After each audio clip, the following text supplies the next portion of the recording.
on NPI.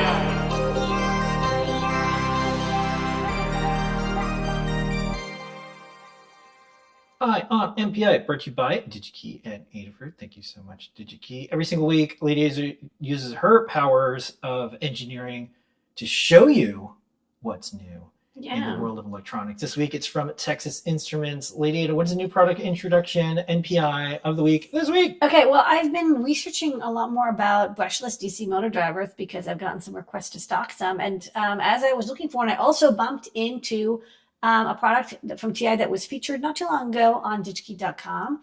It's the DRV10974, and there's a large family of chips in this DRV109XX series. But this one is specifically a very simple, easy to get going brushless DC motor driver. Can drive motors from about 4.5 to 18 volts. So it's like, 12 volt is that nice range.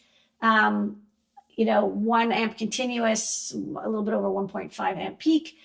And it's meant for brushless motors, and you don't need like almost anything to get it going. You just need a couple passives, a direction and a PWM signal in to tell it which way you want to go and how fast. And then there's a feedback pin to let you know how fast it's detecting. And it does like all of the hard stuff for you, which I didn't realize like how integrated these brushless motor drivers are these days. They're pretty cool. So a lot of people who do, simple robotics or make, design toys or have some motion in their products, they start usually with brushed DC motors, something that looks like this. I've been using this motor for like, God knows, like 20 plus years. They're very low cost, like pennies, under $1. And they're very simple to use. You give them a DC voltage, they spin, you reverse the polarity of the DC voltage, they spin the other direction. To drive them, you can use a full H bridge, such as the DRV8833, which TI also makes. This one I think is like a 5 to 12 volts, also 1 amp motor driver, which can control 2 DC motors or 2 full H bridges in there, the A out and the B out. Again, you give it, this one does the motor control part. So you just have to give it a signal of 2 PWMs, and the PWM tells you how fast it is and which direction it's going. It's pretty straightforward. Or you can, if you don't need speed control, just 2 digital pins. It's like pretty trivial to get going, and it gives you some fault and sleep control as well.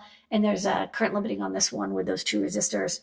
And, again, this is very inexpensive and very easy to get going. You can even build the H bridge yourself with 4 transistors and a couple of diodes. You don't even need a driver chip. It's pretty easy.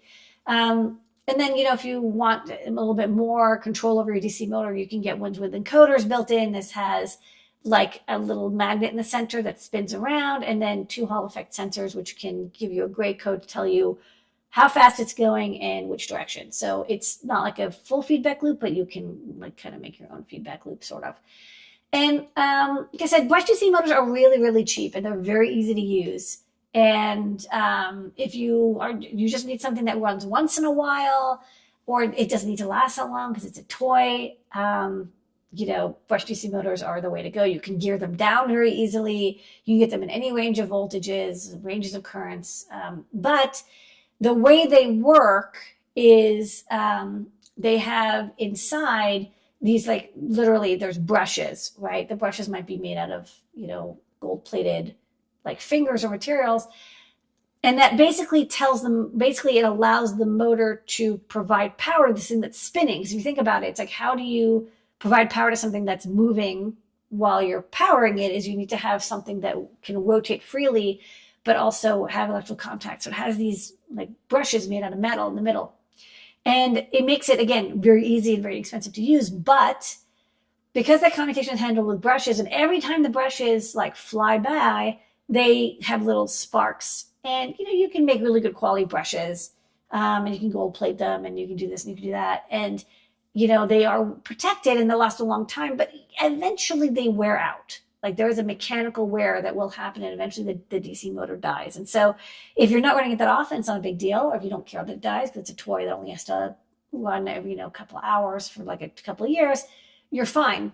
But if you need something that's long-term reliable, and quiet, has less EMI because of these brushes constantly flying by, a brushless DC motor is where it's at. And brushless DC motors are cool because there's no brushes, but instead you have these 4 coils. And, oh, you know, it's got flipped over, but go to the next one. Because, yeah, you can look at the left. There's 3 coils, and as each coil activates in order its electromagnet, it pulls the rotating center, which is a permanent magnet, around. And so that, you know, if you just, like in this case, there's UVW. If you do UVW, UVW, UVW, it spins clockwise. If you do UWV, UWV in order, it spins counterclockwise. And that's it. And the speed at which you activate those coils is the speed at which the motor goes. Okay, so you can go back 1 second. The only problem with these is that because you don't have that brush commutator in the middle, you don't know where the rotor is. And so, like, the hardest part of dealing with brushless DC motor is getting it going. And, oh, sorry, can you go back one? Yeah, I apologize if I flipped these two. Right. You can use Hall effect sensors, and then the Hall effect sensor will tell you that detects a magnet. And so you can tell with 3 Hall effect sensors where that rotating center of the stator is.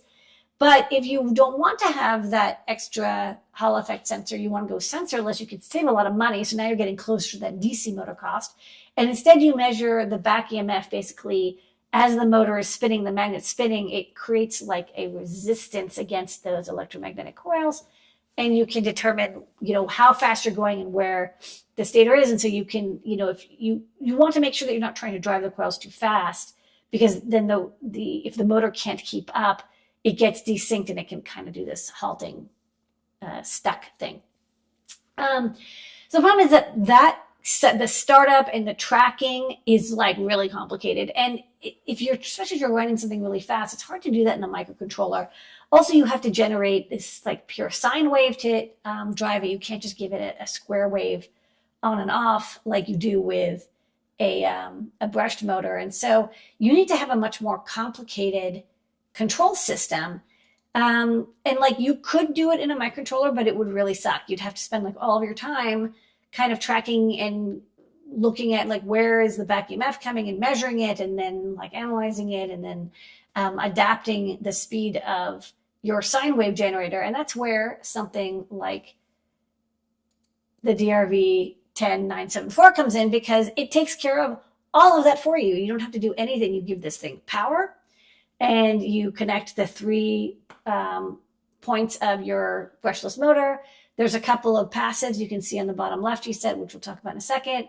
And then you just give it like PWM signal for the speed control and the direction, and you're done. Like that's all you've got to do. And it takes care of the rest, including the startup stuff, the stall detection, the current management, the charge pump for the, you know, bridge controllers, et cetera, et cetera. It's like kind of an elegant solution, and it's only like about $1. So it's a very easy way to get started with your brushless motor, especially if you are within that range of about 5 to 16 volts, about 12 volts, and 1 amp, which is like a pretty big fan or motor, right? So you're probably good for most small motor control. And then the device takes care of all of the generation of those 3 sine waves, making sure that the speed, that, you know, you don't go too fast for the motor, you don't go too slow, you start up very quickly. They're all, you know, synchronized 180-degree apart, so that you get this smooth transition from each coil to the other for motion.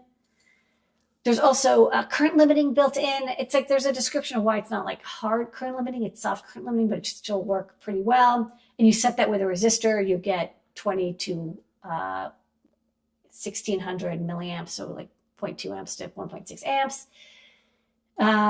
There's also the lead angle selection. That's something that it's like a compensation resistor to use for each motor. Has a slightly different lag between when the internal rotator moves past the coils and when the back EMF spikes. And so you can adjust this to kind of, you know, compensate for it. So you get, you can basically drive it harder and faster without having to worry about getting desynchronized from the back EMF and how you're driving them. And then also the acceleration profile, that's the startup, because again, to start up, you have to drive the brushless motor open loop for a while until the back EMF starts kicking in. And so this kind of, again, it's motor by motor dependent. And they have a document on how to do this. It's not too hard, but it does differ from motor to motor. So just like follow their instructions on like setting the limit, set the lead time, turn it on, turn it off, and then you practice to make sure that the motor starts up smoothly. And then there's also a lock detection. So again, a thing that can happen is that the motor kind of gets stuck. Because, you know, if it slows down, but you're still trying to drive it very quickly, it won't move at all. But there is some lock detection that tries to determine when that happens. Again, if you have Hall effect sensors, you don't need this, but if you're going with this sensorless design, you'll need to have a way to detect if the motor actually isn't moving anymore. There's also an eval board if you want to just get started immediately, and DigiKey has this in stock. And speaking of In stock. is in stock. There's lots of them. So check it out. There's a couple packages, but this HT SOP version has a nice big thermal pad. You will need that because, again, it can do 1 amp per coil per phase. So it's ready to go, which I like. It's like nothing else needed to immediately get started using brushless motors. All right, we have a video, and then we're going to do new products. So buckle in. See you in a couple of minutes. Just going to teach you.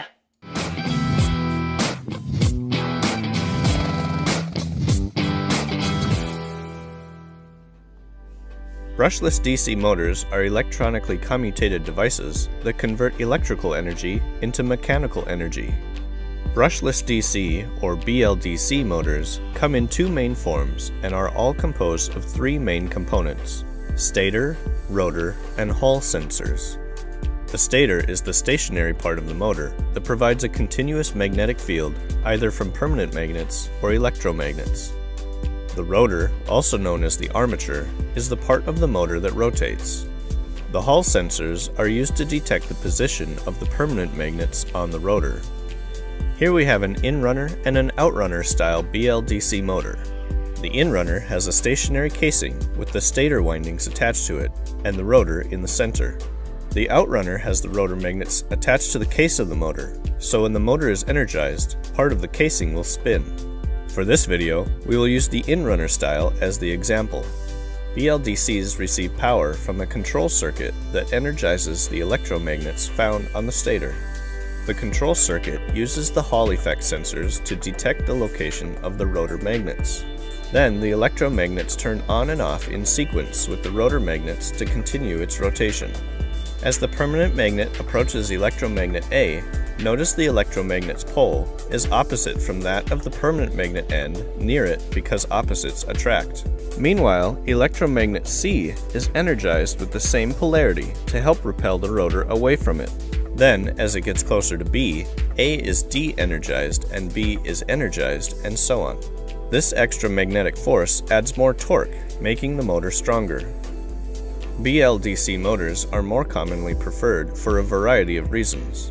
Brushless motors are lower maintenance than brushed motors because brushes wear out over time. Brushless motors are much less audible than the brushed motors, and because of their overall construction, are able to be made much smaller. Aside from those benefits, they are also more efficient and accurate. Of course, these benefits come with some trade-offs, such as expense due to the more intricate construction and the controller requirement. Now that you've learned about brushless DC motors, take a look at our product selection to find what you need for your next project. Want to watch more videos like this? Like and subscribe.